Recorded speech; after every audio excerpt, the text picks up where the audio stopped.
નમસ્કાર, star India TV ન્યૂઝમાં આપનું હાર્દિક સ્વાગત છે। આપ જોઈ રહ્યા છો સ્ટાર ઇન્ડિયા ટીવી ન્યૂઝ, સત્યની વાતે સત્યની સાથે। ઝાલોદ નગરમાં રખડતા ઢોરનો ત્રાસ યથાવત। રખડતા ઢોરને લઈને નગરના રસ્તાઓ પર ટ્રાફિક જામ સર્જાય છે। ઝાલોદ નગરના મુખ્ય રસ્તાઓ પર રખડતા ઢોરોનો ત્રાસ સતત વધી રહેલ છે। દિવસે દિવસે રખડતા ઢોરોને લઈને નગરના મુખ્ય માર્ગો પર ટ્રાફિક જામના દ્રશ્યો પણ સર્જાતા જોવા મળે છે। રખડતા ઢોરોને નગરના મુખ્ય માર્ગો પર બેસી જાય અથવા ઊભા રહી જતા હોવાથી વાહન ચાલકોને ભારે હાલાકી ભોગવવી પડી રહેલ છે।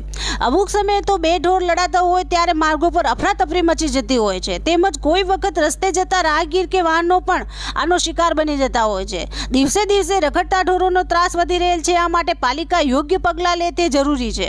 ઝાલોદ નગરમાં હાલ ચૂંટાઈ આવેલ નગરપાલિકાના સભ્યો પાસે આવા રખડતા ઢોરો વિશે યોગ્ય નીતિ નિયમ બનાવી યોગ્ય કાર્યવાહી કરે તેવી અપેક્ષા નગરજનો રાખી રહેલ છે। તેમજ જાહેર રસ્તા પર ઢોરોને રખડતા મૂકી દેનાર પશુ માલિકો પર કડક કાર્યવાહી કરવામાં આવે તેવી પણ લોક માંગ ઉઠવા પામી છે।